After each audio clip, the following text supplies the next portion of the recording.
You're listening to The Facts. The Fellas and Facts podcast starts right now. What's up, everybody? I am so happy to officially start our podcast on YouTube at the Fellas and Facts Show 1995. Subscribe, like, follow, make sure you click the notifications button so you can stay up to date on everything Fellas and Facts. Well, today's show, we are talking a little bit about our introduction. Why are we doing this? I'm going to tell you.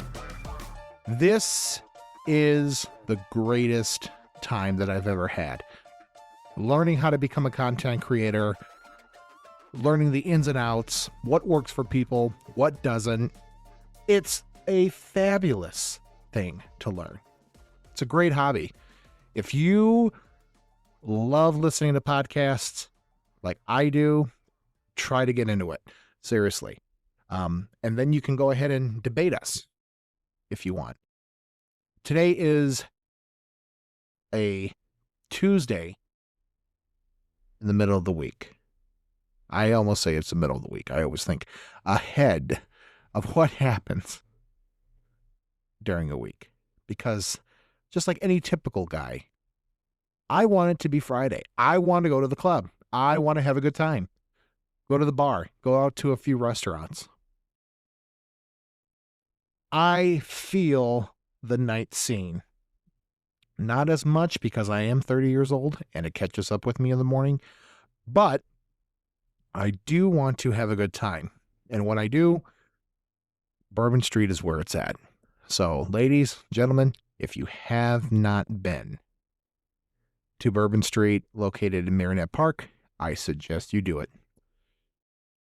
Today's first episode topic of the day is our introduction. I am Josh, the main host of the Fellas and Facts podcast, and in some cases, you'll have an additional co-host. Still waiting for him to get on and to get his gear set up so we can entertain you folks. This is going to be a podcast based upon our everyday lives that relates to the typical everyday person. We all go through it. We all are adults, some of us. And again, we're going to have those debates, hard conversations, funny conversations. It's just going to be a mix. Politics, we're keeping your ass out of the mix. This is not going to happen. We are not doing it. I'm telling you right now, we are not going to do it. It's a big, big time for politics, but this podcast gets you away from that. In today's world climate, we're going to get away from all that, but we're going to bitch and complain about it a little bit because every day, what adult does? I never met an adult who loves to pay bills. Never, ever. Oh, I like to go out and play bills. No, you don't. Stop lying to yourself. You know you're lying. Again, folks, I'm an everyday man. I work a corporate job 9 to 5.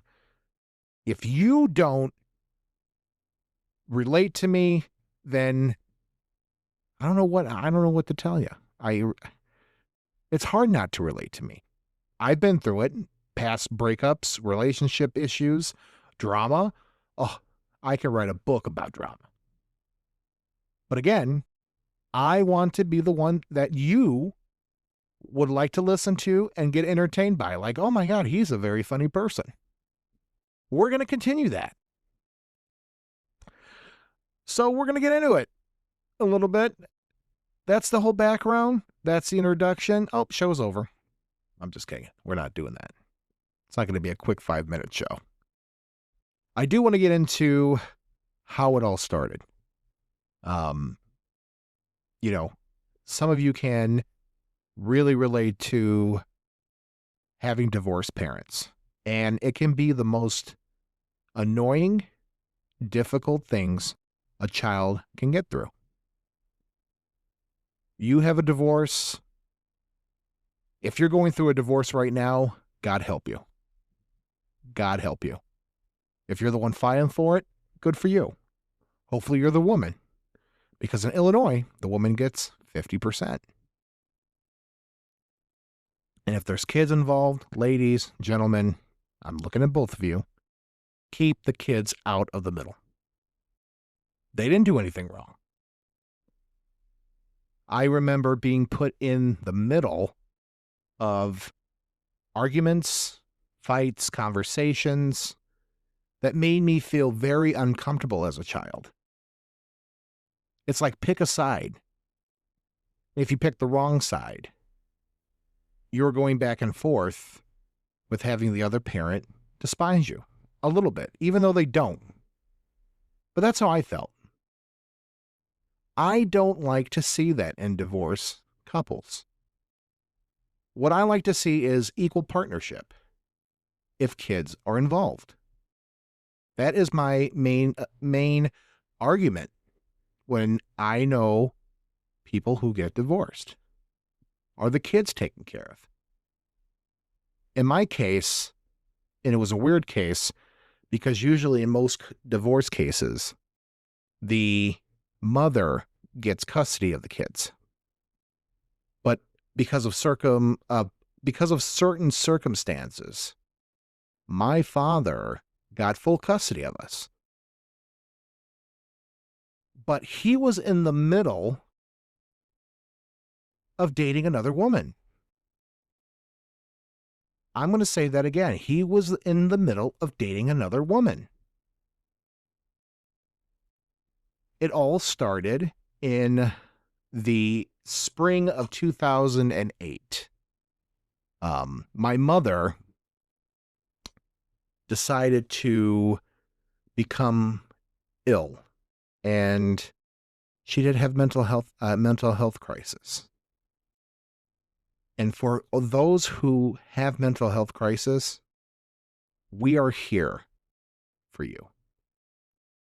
Because mental illness is a serious and very important thing. If you have mental illness, talk to somebody. There's no shame to not. There's no shame. Not at all. But anyway, my mother was diagnosed bipolar after the loss of our oldest niece, who died at the age of 16. There was a lot that happened that year. And it kind of put a toll on the entire family. So I could see why the mental health crisis began. But during this time, my dad was actually talking to another woman. As the months progress, we get to the summertime, and we get a little bit confused, me and my brother, to the point where my mom was kind of having like a schizophrenic episode. It was very tough seeing my mother get like that.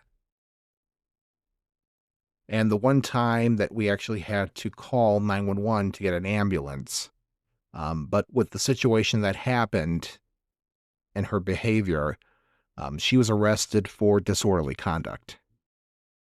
And that started the whole process of, let's take your mom to court.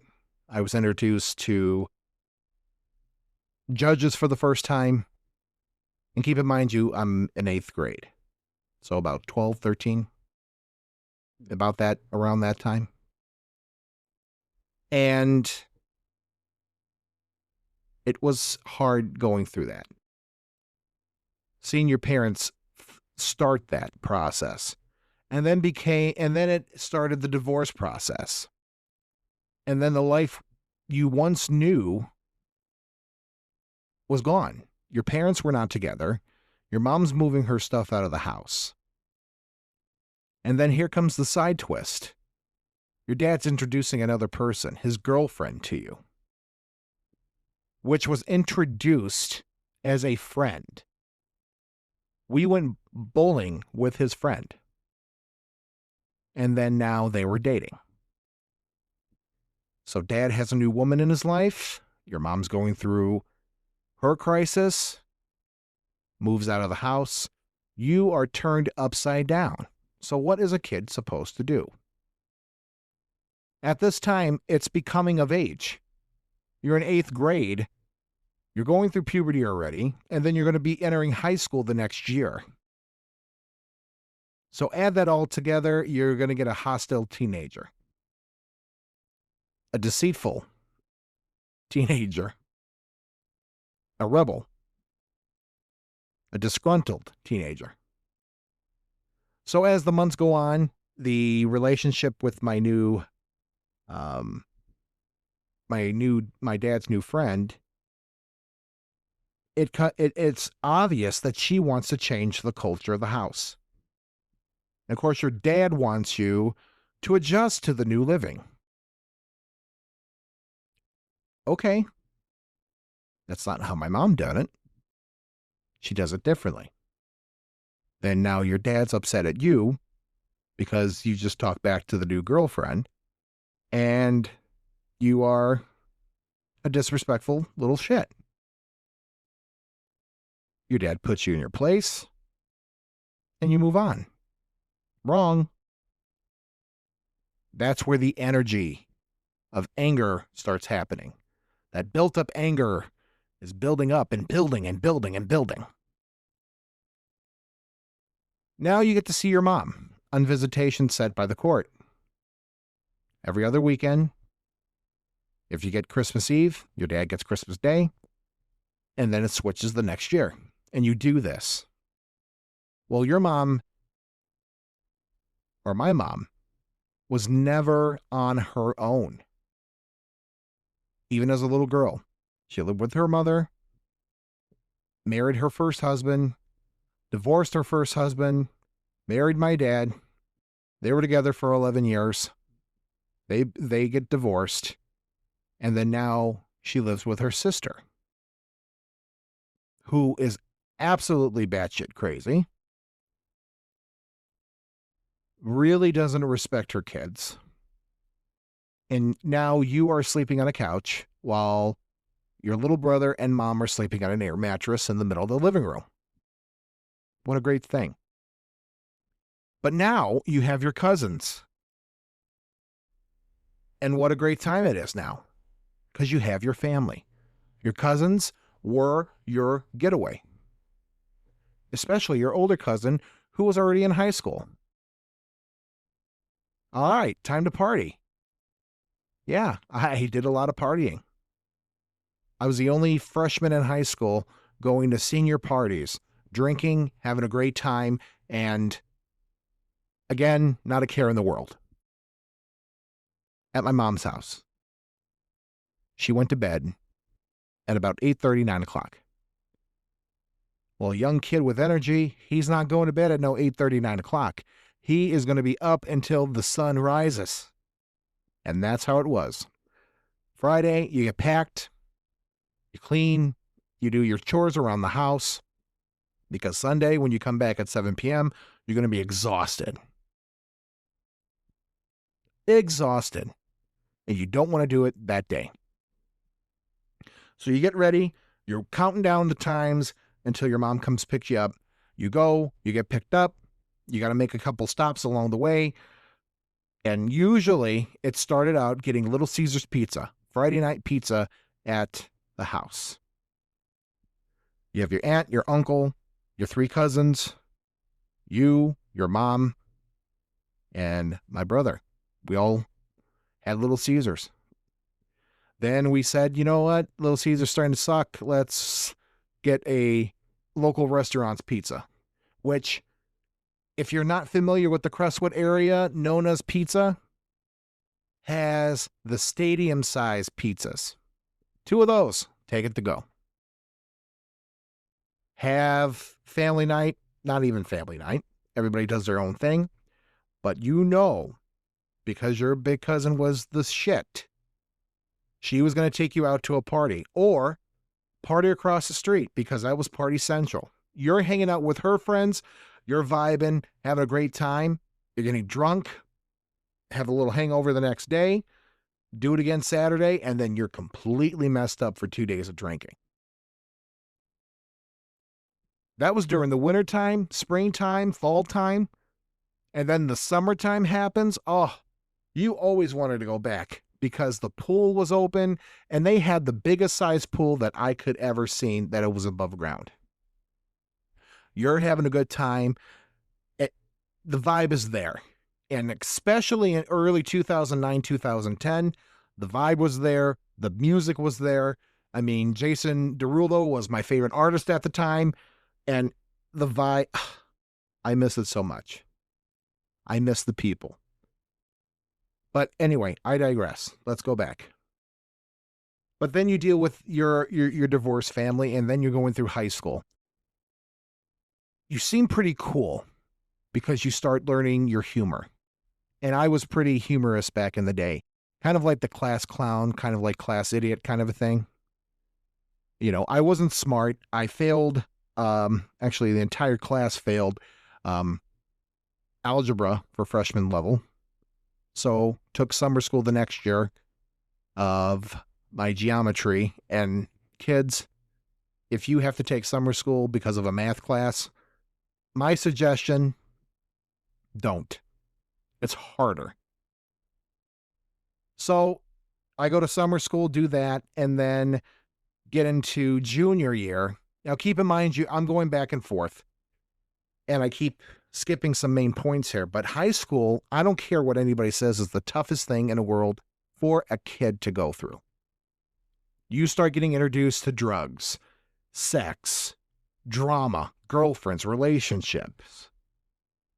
It is like young adults before college. It's like a reality TV show. You go through all of that. I hated high school. The people, you know, trying to fit in, making sure that you smell right, you know, you look right, you fit the part. Are you wearing the clothes, the style as everybody else? Of course not. I was the chubby kid. Get rejected, feel like a piece of shit, drink, and then here we go.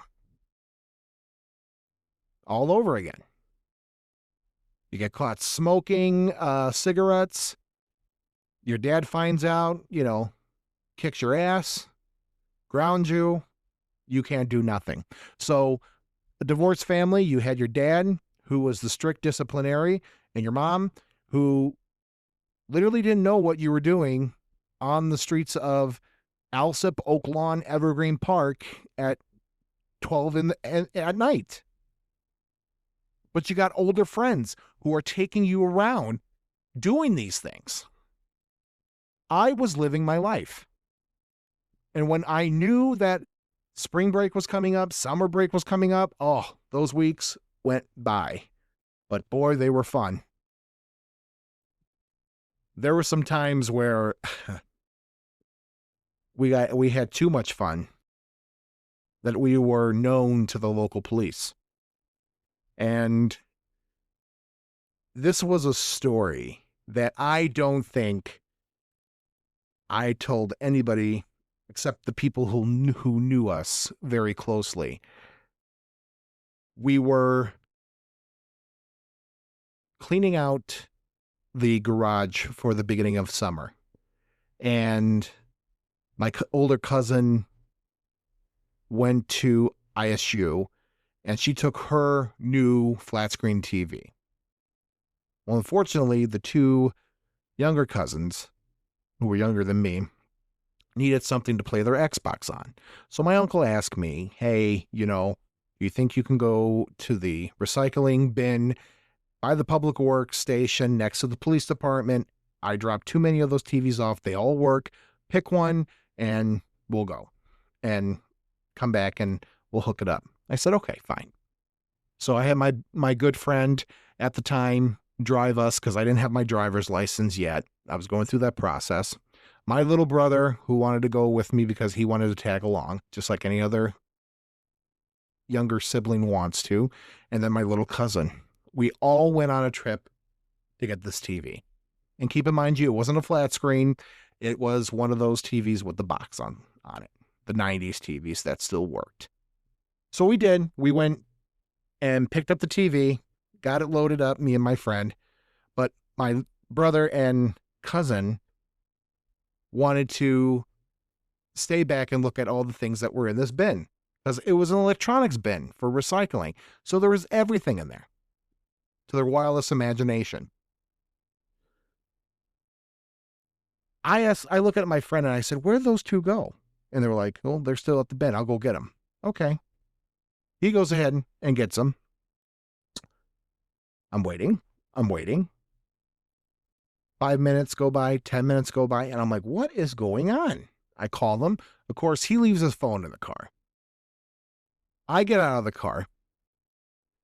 I go by where the recycling bin was at, and I look, and it was this man, middle-aged guy, polo shorts, gym shoes, no identification that he was a police officer or not. He goes, oh, so you're involved, and he's pointing at me, and I said, I came out of my mouth because at the time I was a real good liar, fibber, and my father knew this, and usually I get grounded or my ass handed to me. And I looked at my brother. I said, Brandon, where have you been? Mom is looking all over for you. We were worried sick. And he was like, come here. So he fell through. He didn't fall for my lie anyway. And there we are on the side of the road, us kids, getting questioned. My friend's license getting ran. And at this point, I'm like, this is bullshit. We are getting detained for taking a TV out of a dumpster. What law are we breaking? Well, if you don't, so the one lady cop was like, if you don't settle down, I'm putting you in cuffs. Okay, lady, put me in cuffs. I'm underage. So my brother starts crying. I'm like, oh, God. We get picked up, and my friend is just worried. You know, he's about to graduate high school. He's trying to get into the fire academy, and he's worried that his future is ruined because of this citation, which I could understand. You know, being being a first responder, city government is really important, and people know people, especially in Illinois and the South Chicagoland. I just looked at it and said, nothing's going to happen. You don't have to worry about it. Just move on with your life. Go to the hearing date. It wasn't even an actual court date. It was a local municipality hearing, which the village city issues you a ticket. They say, come and plead your case in front of the city attorney or whatever the case may be. And, you know, you either have to pay a small fine, the whole fine, or get thrown out. So he goes to it. And of course, the mayor at the time was presiding over the hearing. And the mayor literally looks at the ticket and says, violation for dumpster diving. Or to some case, I don't know the city code or whatever he was written for. He goes, when was it illegal to go into a dumpster? Case dismissed. Rips it up. And my friend, of course, doesn't say, you know, thank you. He just says, but the chief said, I don't care what the chief says. You're in my house. Take it and go. Oh, okay. He ran out of that village hall so quick and called me. I said, see, nothing to worry about. So, okay. I was banned from a dumpster for the rest of my time. Great. What kind of kid I was.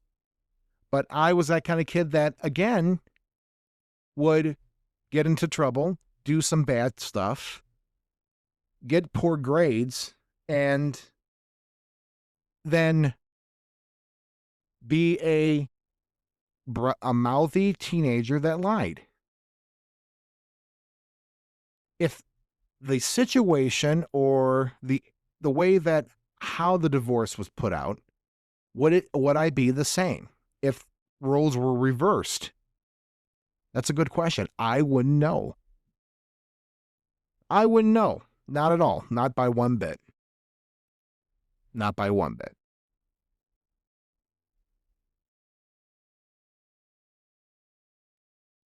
All right, so we're going to take a quick break. When I come back, I'm going to finish the rest of my story, and then we're going to get into what is happening next episode. I know that I'm planning to move up a little bit. We're going to go back into high school. Yes, folks, we're going to go back to our high school days, and I'm going to give you a little bit more in-depth, deep explanations as to what I just talked about. There are some crazy stories between 8th grade all the way till high school graduation. We'll be right back. So I know you're looking for the new style, the new phase, the new whatever for your shoe.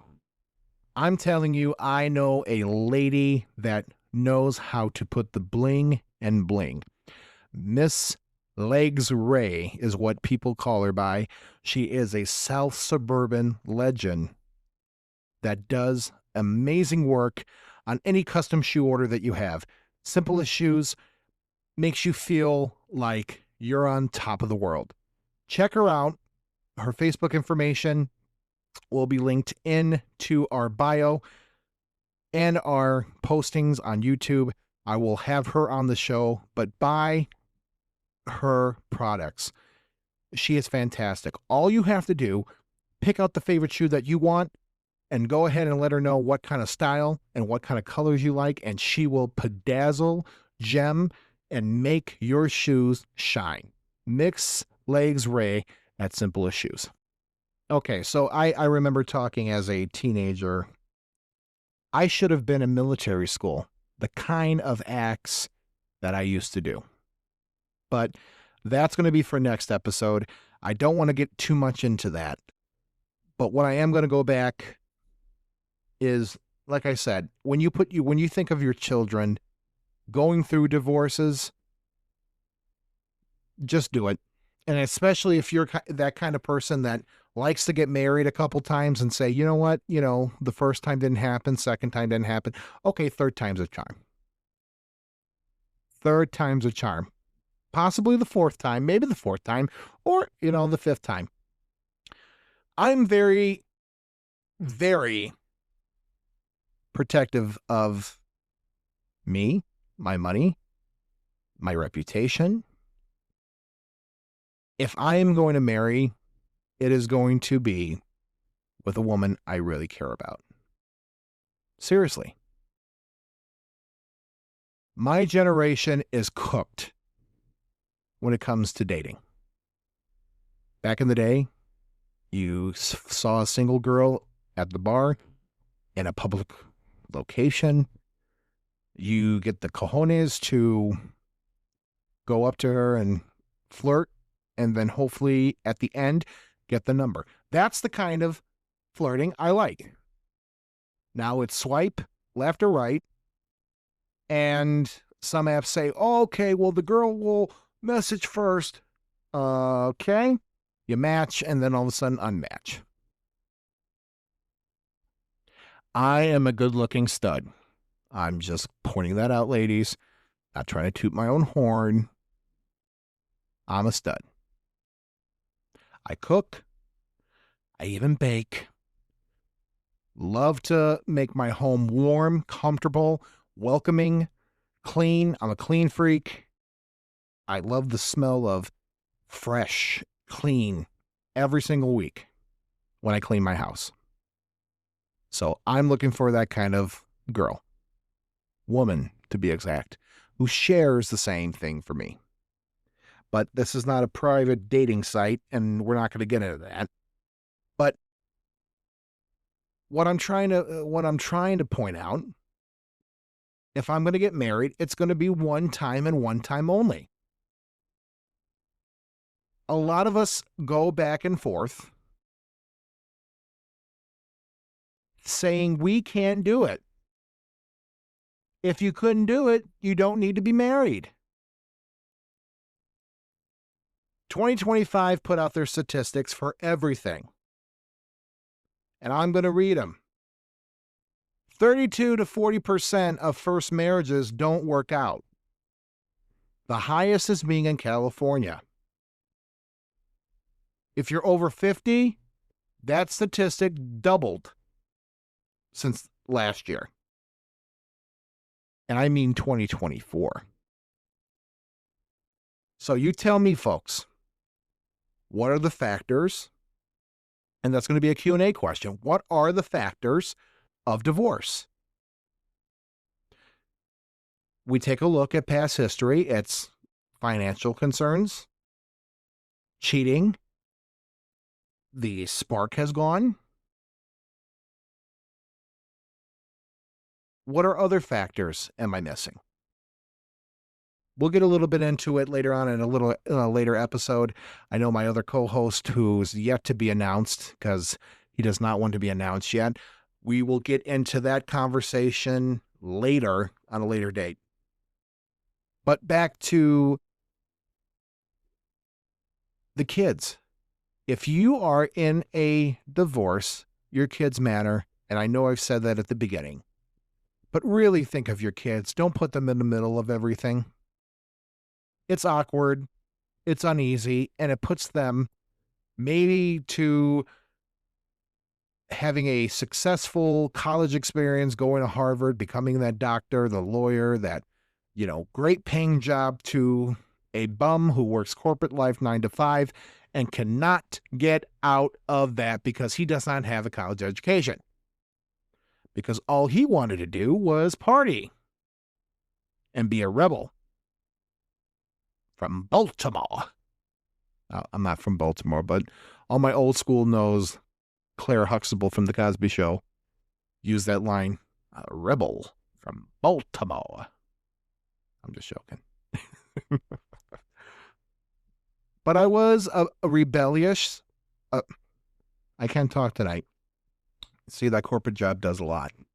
A rebellious teenager. I smarted off to my parents, especially my stepmother, and God bless her. My stepmother put up with a lot of stuff that I did when it became to the smarting off, the disrespect. And I look back now as an adult, and I said, you know what? I was pretty terrible. But again, I feel, and this is where I say, like I said, later episodes we'll get into deeper talk, deeper conversation topics. But my stepmother and I did not get along at all. She didn't get along with me. She thought I was, disrespectful little brat, and I was. But she wasn't, innocent either to my eyes. I couldn't get away with anything. And she weaponized my dad a lot, to the point where I kind of despised him too sometimes.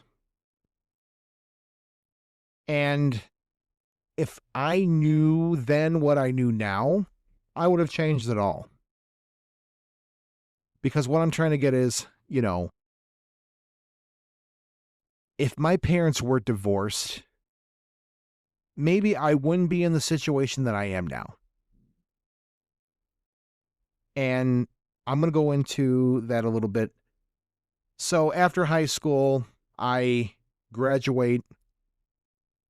I had my first job at the time, and I was working at McDonald's for the first year.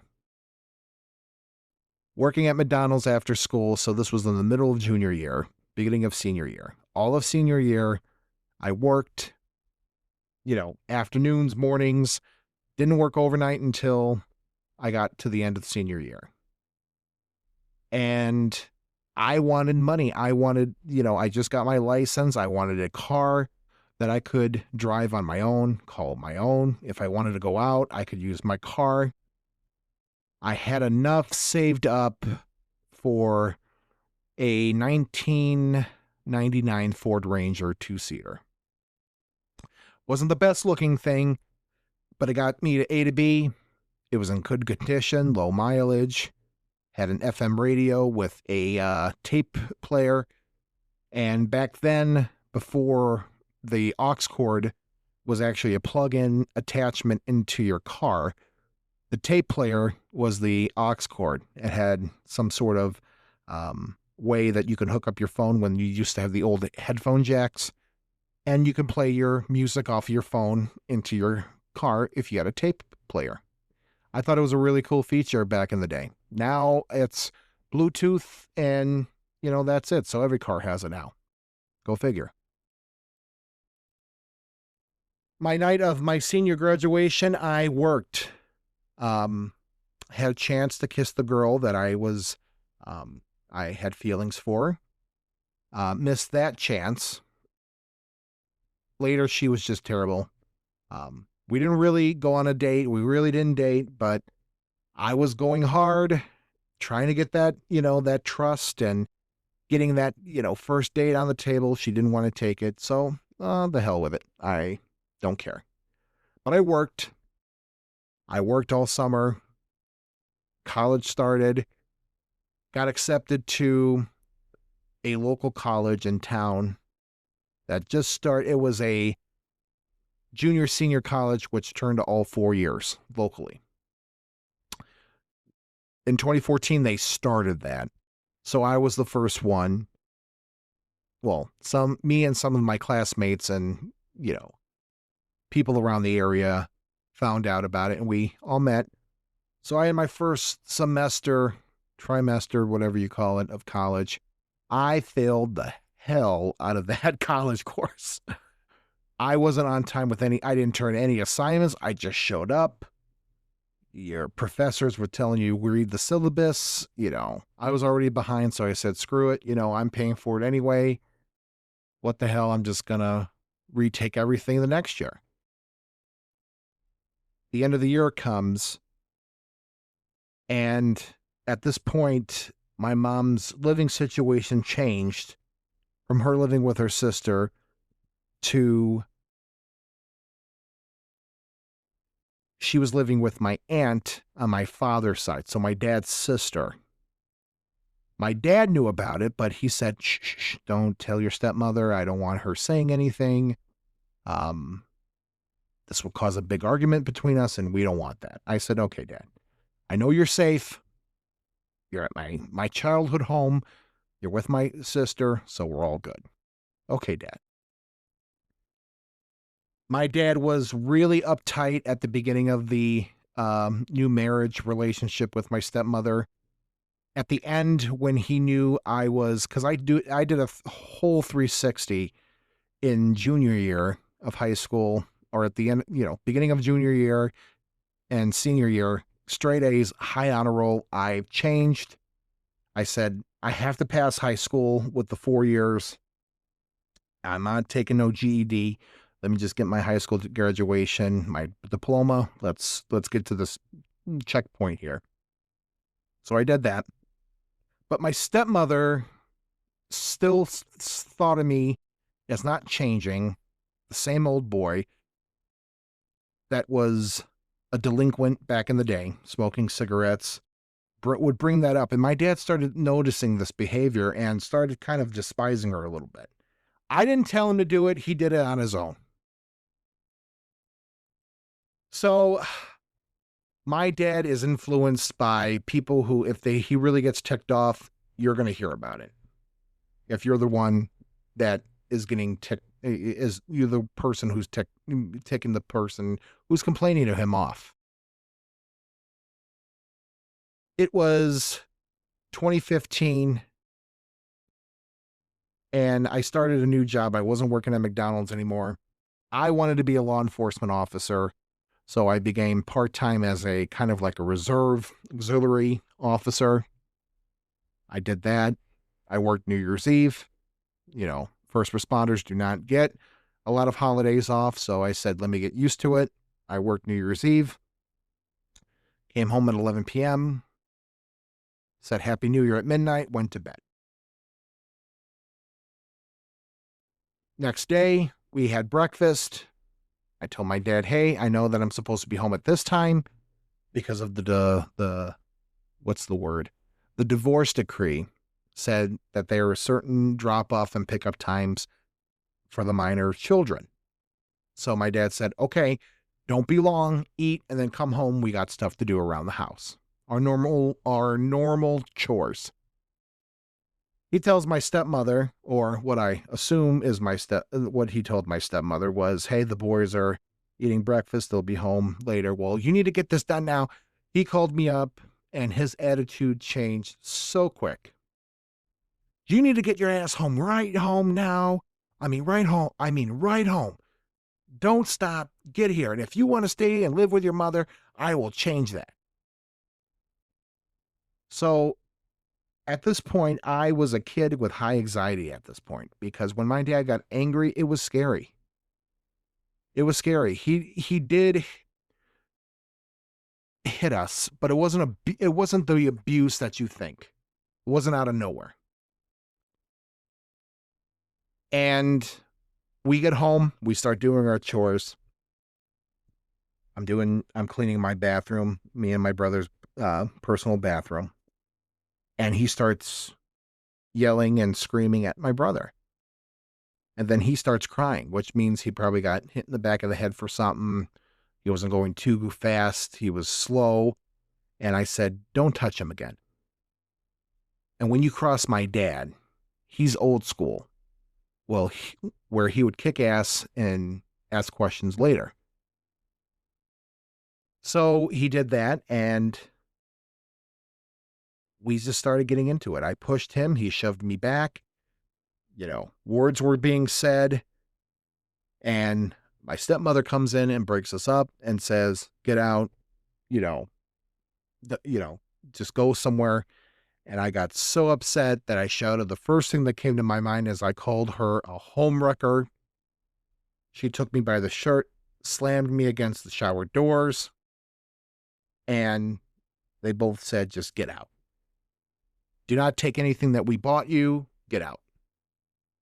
So what I did was I took my keys. I didn't even take my cell phone. I got my wallet. I didn't even have a coat on. Got into my car that I paid for and drove back to my aunt's house. So I did. And my aunt, who started to see my stepmother's ways, she was fuming. My dad then realized what he did, called my aunt, and at the time, house phones used to have built-in voicemail. So you could hear the answering machine pick up the phone, and the person on the other end would say, hi, it's so-and-so here to speak with so-and-so. All I heard was him. It sounded like my father was crying because his voice was so broken. And he had that voice that was really hard to hear. Pick up the phone. That's the kind of voice he had. My aunt said, honey, because I've been crying the whole time. I was crying throughout the whole car ride on my way to my aunt's house, thinking, what am I going to do now? I'm on my own. I got kicked out of my house. And I just fell asleep on the recliner. When I heard the phone ring, my dad spoke on the answering machine. My aunt said, honey, go in your room. I'm going to talk to your father. And all you heard was screaming. What the hell are you letting this kid out go in below zero weather without a fucking coat? She went hard on him. My dad was a police officer or school resource officer for the school district that he went to when he was a kid. And of course, he was on winter break at the time. So a week later, he came by the first day, came back from break, and we had a heart-to-heart conversation. And from that point on, our relationship grew. We were already close because we were close when I was a kid. We shared the same similarities. We grew closer. He despised my stepmother. And again, I feel that the way that the way that I acted kind of gave my stepmom a very bad reputation. But there were some things that she could not let go in the past that I do believe was her blame. And that's the only thing I blame her for. Everything else was true. I did have a disrespectful, smart mouth attitude who lied and didn't respect her at all. And I could admit that that kind of behavior now would not be accepted. Because the person that I am now, because of all the situations I've been through, I now understand what my father and her went through. The bills, paying for something nice and being so kind and having some disrespectful shithead disrespect you and treat your kindness without respect. And I totally get it now. So as I've, moved on, another couple years go by, 2014, 15, 16, had a lot of ups and downs with that. Now I'm on my own. I turned 21. And in the spring of 2018, I lost my father at the age of 54. And that's when life went downhill really, really quick.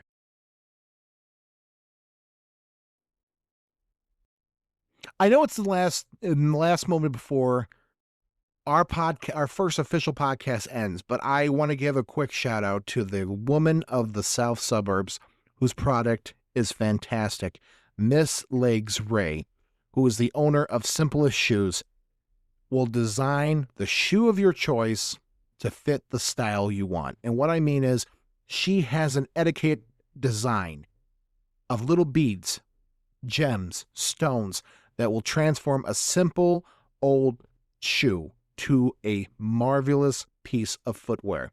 Look her up on Facebook, call her up once I get her contact information and she says yes, give her a like, a follow, and buy products from her. She can do everything. You want your bra medallionized? She can do it. A hat, same thing. Get your swag on with Miss Legs Ray at the Simplest Shoe. That is Miss Legs Ray, Simplest Shoes, South Suburbs. Talking about your life as it happens, you really start thinking a little bit more about it. And everything that I discussed, divorce, that's the start of it. This is the conversations we're going to have. It's kind of like a personal monologue and kind of like a little biopic. But again, people out there have the same similarities. We have the same issues, the same crises in life. We need to all agree and just listen to somebody, and hopefully it's me. I'm pretty talented and I can tell a great story. 2, actually say, I relate to this guy. I'm going to do it. But again, I want to thank you for joining our first podcast, our official first episode on the YouTube channel at the Fellas and Facts Show 1995, the year I was born, because every other username was taken. So I do apologize. Follow us, like us, and make sure you subscribe and click the bell at the top or at the bottom of whatever your version you're looking at, wherever the hell the bell is, for notifications on future podcasts. I am Josh with the Fellas and Facts Podcast. Catch us next time. Next week, we'll talk a little bit more, and hopefully I'll introduce my new co-host. Good night, everybody.